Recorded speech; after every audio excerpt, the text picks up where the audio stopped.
podcast here. We're live in Newcastle. It's lit. It's lit.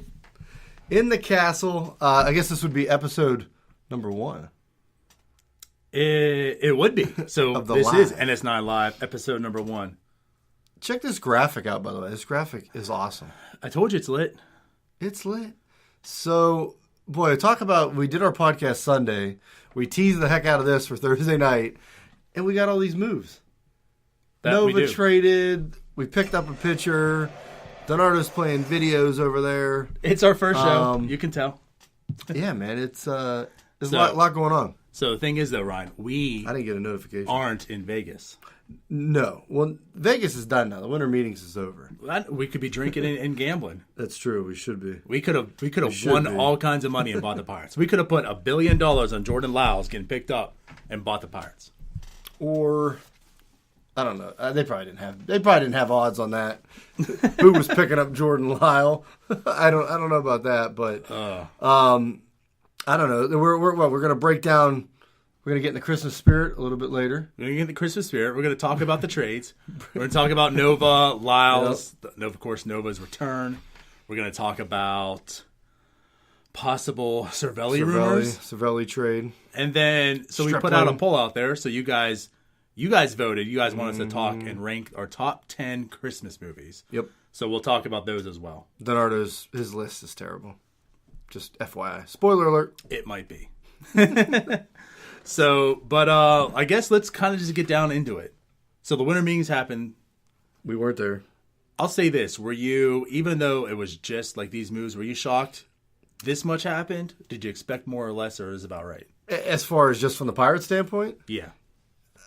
I mean, I figured they would be active as far as, I feel like this whole offseason, though, they're not major moves where it's like, it's the top story on MLB.com or something, but, they had the Luplo, the Eric Gonzalez trade. Now they go and trade Nova. They had the rumors with Cervelli out there. They signed Lyles. They signed Chisenhall. Like, I feel like a lot's happened. Like, they've been pretty active. And we've been talking about a possible Nova trade for, a year and a half, pretty much. Basically. So you kind of always thought that it's a possibility of 1 year left. It makes sense.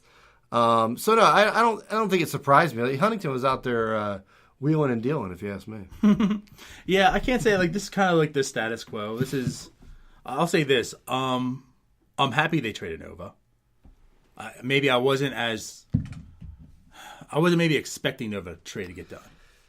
Of everything that go out there. I thought, I felt like they'll probably hang on to him. But it gets done. I was elated. The return, I'll put it this way. The return speaks, as we said, like all year long. He has value. It's not like the Pirates had to do. Everyone's comparing Nova if they were to trade him like a Liriano dump. The Pirates didn't have to go ahead and give up 2 prospects, and you know what I mean. Smitty says this sucks. It does suck. So does around the 412. But to me, the Nova deal. With Cervelli, we've heard rumors and we're going to get into that. With Cervelli, I feel like if we're trading Cervelli at this point, I want a major leaguer back or somebody back that's going to help the major league club. Nova, it was it just made sense at this point. League average pitcher, making $8-9 million. Kind of, if you can unload them and get pick up anything, you pretty much do it. Right. And they were able to do that. Now the White Sox, I don't know. So what do you make of it? The White Sox getting up? He's only 1 year. That's what got me. I was more puzzled on the White Sox getting him. They're going for it. I know they're making a push for Harper and stuff, but I don't know. Is he just an innings eater? So they can have some of the younger guys, save some innings and save the arm. But couldn't you just? He's better than James Shields. Somebody else. Couldn't you as the White Sox just get Jordan Lyles and say, just give us 150 innings. You've done it before, right? For $2.5 million. Not even a lot. There's a bunch of anyone. League average pitchers. I feel like on the market. Oh, yeah. So the fact that they traded Nova at that price, gave up $500,000 international dollars. Oh yeah, you were international money, Ryan. DiNardo loves that international money. You can't get enough of it. Hey, that gives us more money to spend in internationally. White Sox aren't going for it. Not in 2019. Who said that? My chat's not working. Good old Ace over here. Good old Ace. Here, Ace 49-29. You're good. So, yeah, I don't know. Who cares? The White Sox took him. And, say what you will about Nova. I mean, innings eater. I mean, I don't know. He couldn't really pitch the third time through the order. So, at this point, I didn't want to see him past the fifth inning. I mean, we've talked about that for about a whole season. And the fact, too, is, they traded Nova, and then they're like, oh, we're open to be going through the opener. Yes. I'm like, he's the perfect pitcher to do the opener with. I know, right? It was like, okay, so then you pick up Jordan Lyles, which... Okay, so if he could potentially be an opener, and he used to be a starter. He's more, been a reliever last year, and he was actually had pretty good numbers with the Brewers. So you could kind of see that swingman role, or maybe an opener. But yeah, it's like all of a sudden, we're embracing these ideas now, the opener, that. I was the most exciting news of the week. I think to me, I think the fact that they're willing to do the opener, they're willing to change and adapt. Yeah, I mean, that's, finally, they're not ahead of the curve, but at least finally, they're with the curve, maybe. Right. No, not every team's doing the opener. I mean, only a couple have done it, and you saw a lot. You saw more of it. I mean, the Brewers were doing some crazy stuff, but that was the postseason as well. So. By the way, no beer. I'm drinking tea. I'm homesick. Homesick for It's Florida. too cold. First thing I said when I showed up here, I'm like, "Are you drinking tea?" Yeah. I get a sore throat. It's the weather. DiNardo can't deal with this 40-degree weather. It's stupid. Why is it cold? Yeah. Anyways. This ain't even cold. He should have been here 2 weeks ago. So we ship off Nova. We go and get, now Ryan, what's his name? Yordi? I know it's Yordi because it's not Jordy. Yordi Rosario. Right? Rosario, yeah. So,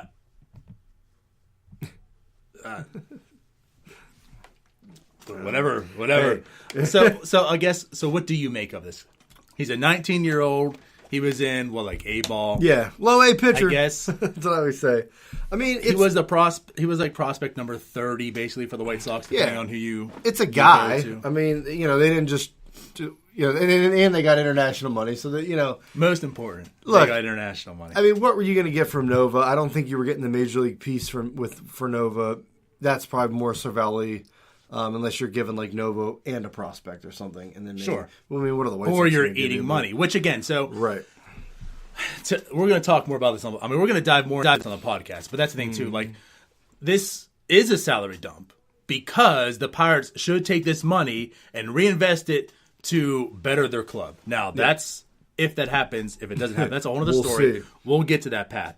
But this is a salary dump. They should not have said we're going to trade you Nova, we'll eat a bunch of this salary and get a better prospect. I don't think it was their intention to get a better prospect. This move wasn't intended to get better in the minors. This move should have been intended to give them more financial flexibility to improve their team in the majors. Because why give $9.5 million to Ivan Nova when you can, reallocate that and maybe better, get that middle infield going or get another better reliever or an upgrade in your starter or something. So I like that deal in that sense. It is a salary dump, but a salary dump isn't negative. It's not always a negative purpose. It could be a salary dump, but if it's Nova, who nobody wanted Nova the past 2 years, but you and I. Jed Lowry, I'm down with that. Yeah, we've seen to be the only guys that were on Nova is what he is. He was a league average pitcher, so no one really wanted him. But that's the thing. It could be a salary dump, but if it makes sense and he's a average pitcher and he's making more money than what he's worth, right? Why wouldn't you do it? When probably Nick Kingham or Chad Kuhl's going to be out for a while, but Nick Kingham, Keller coming up, one of those guys is going to slot in there and probably be just as fine as. I wouldn't be shocked if Kingham puts up the same value as Nova.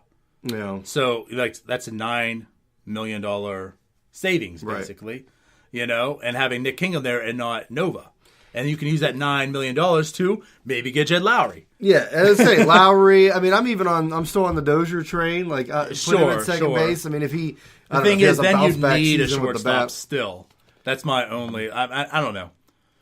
I would roll with Jed Lowry. I would say Jordy's do what you can do with short because if Jordy could play short, Lowry could play short. Jordy's off the market. Tigers picked about $5.5 million. Thank you, right? Detroit. Which is funny because my buddy Joe, who works for the Tigers, we kind of kidded with each other last year about swapping Iglesias for Mercer, and it's well, okay, they took Mercer. Okay, let's sign Iglesias or something. Right. So, and I'd be down for that too. Pretty much. Because really, I mean, shortstops besides Machado, I mean, who else is out there? Right. So I'm probably looking at a trade. Right. Which if you want to get better. Which again, too, the Mariners, the Segura. Christmas trees try so hard.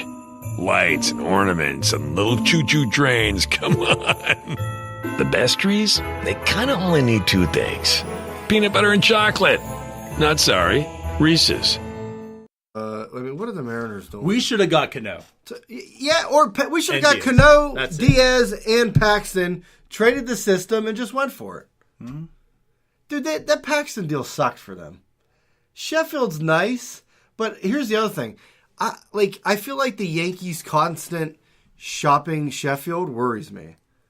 Like, didn't you always feel like Sheffield was always being shopped? Well, at the same, and I get it. He was their pitching prospect. Like, he was the guy that they could, dangle out there. I'll put it this way: like, I get that, but in the same sense, they need pitching, and of course, they want talent that they know is really there.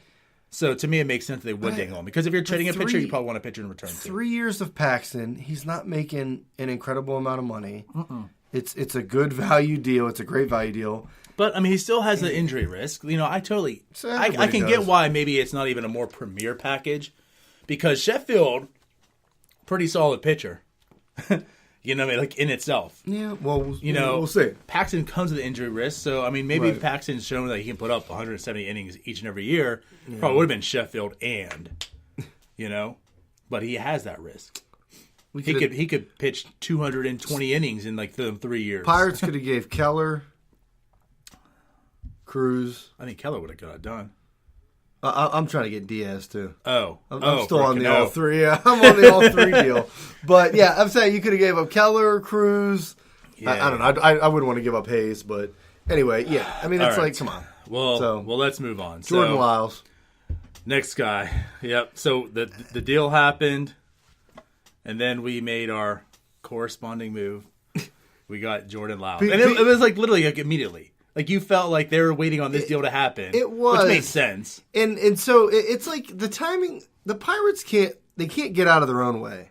Like, they trade Nova, which, like, usually everyone would say that was a good deal. And then right after, like you said, the timing, they pick up Lyles, and it's like, oh my God, they replaced Nova with Lyles. Right. They just went the cheap route, even though, like, Lyles actually had better numbers, like, overall last year than Nova. But it's like, it's just the timing. Like, even if, like this thing, I don't even know what Lyles is going to be. Like, we don't know if he's going to be in the bullpen. We don't know if he's going to be like a swingman, starter. Maybe he's just an option to compete. You don't know for the fifth starter. I assume and expect a reliever, right? Because that's what he did with the Brewers. And he actually, picked up off of waivers from the Padres of the Brewers at like in early August, and actually had good numbers out of the bullpen for them down the stretch. So, yeah, maybe. And then they talk about the opener right after. So maybe he's part of that opener.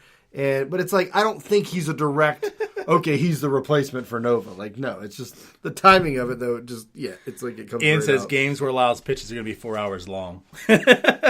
Well, hopefully he's a reliever for sure. Right. But, I mean, so let's go on. I mean, we talked, Lyles is over. Let's look at the numbers. The numbers, they're pretty solid. Yeah. They're not bad. Like, as a reliever, last year, they're pretty respectable numbers. And it's funny, I don't have the graphic here to show it, but because Joe Kelly signed to a 3-year, $25 million deal because of that. Kimbrel wants $100 million. Postseason. So much for me wanting to get him. Yeah, I told you that ain't happening. Whoops. But anyways, like, Joe Kelly signs 3-year, $25 million.